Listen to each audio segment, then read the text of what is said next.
Très belle prise de la part de Comics Initiative qui nous présente un comics, et pas des moindres, signé par la superstar de Marvel Comics, j'ai nommé Jonathan Hickman. Ça s'appelle Red Mass for Mars. C'est un récit de science-fiction et de super-héros avec des thématiques, nous allons le voir, et bien très proches d'autres comics que nous avons pu lire, comme notamment Super Gods de Warren Ellis, ou des choses qui posent des questions sur le rapport entre les dieux et les super-héros, sur la science-fiction et sur tout ce qui nous entoure. C'est une belle prise parce que c'est un grand nom, tout simplement. Jonathan Hickman, c'est une superstar. Jonathan Hickman, c'est vraiment l'homme qui a créé l'ère Krakoa, House of X, Power of Ten, qui a été scénariste et architecte des X-Men pendant de nombreuses années, et qui a redonné goût à certains aux X-Men et qui a proposé quelque chose de différent, comme Grant Morrison à son époque.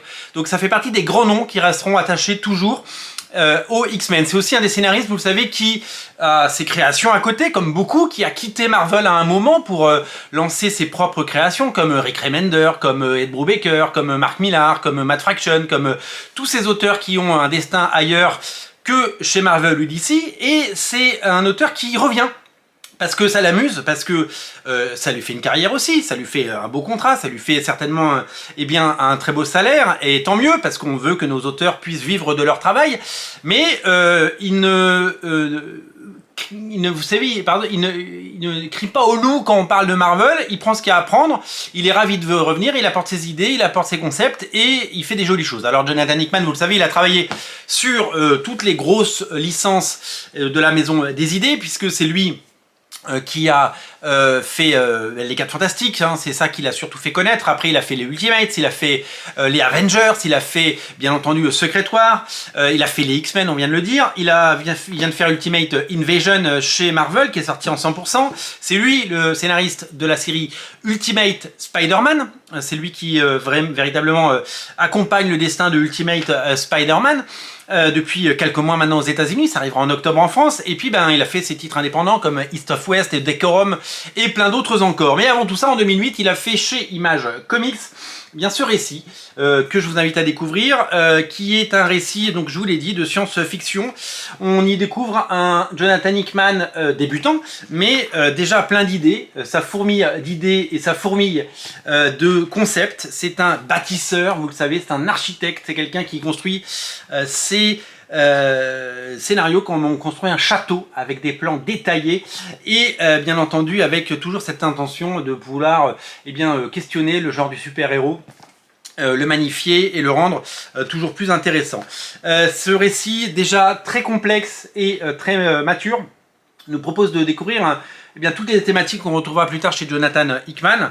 C'est très bien dessiné, c'est signé par Ryan Bodenheim. Alors, je ne savais pas qui était Ryan Bodenheim. Il a notamment travaillé sur la série de Kieron Gillen, Les Éternels. Kieron Gillen, un autre scénariste qui va faire ses créations et qui revient chez Marvel avec talent et brio assez régulièrement.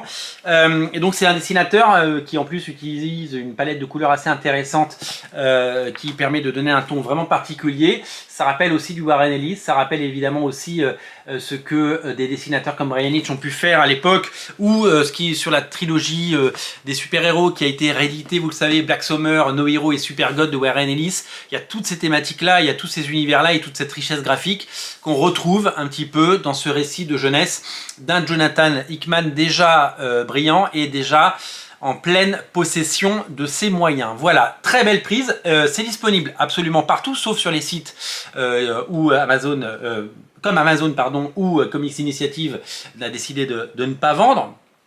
Comics Initiative, vous le savez, fait un travail fabuleux. D'abord, les comics sont financés sur Ulule, puis ils arrivent sur la plateforme en distribution chez Macassar, et vous pouvez les retrouver en librairie. Donc demandez-le à votre libraire. Si vous êtes fan de Jonathan Hickman, c'est un peu le moment de débuter cette série et de la découvrir parce qu'elle est assez étonnante, et pour les complétistes et les amateurs de Kirkman, j'allais dire, non, Hickman, ça finit tous par man parce que c'est eux les mecs, vous allez adorer. Voilà, Red Mass for Mars, c'est chez Comics Initiative en français, et faut pas le rater, c'est imprimé en France, ça coûte 23 € et c'est un très bel album que je vous recommande. Bravo Michael, bravo Comics Initiative, bravo pour ce joli coup. Salut!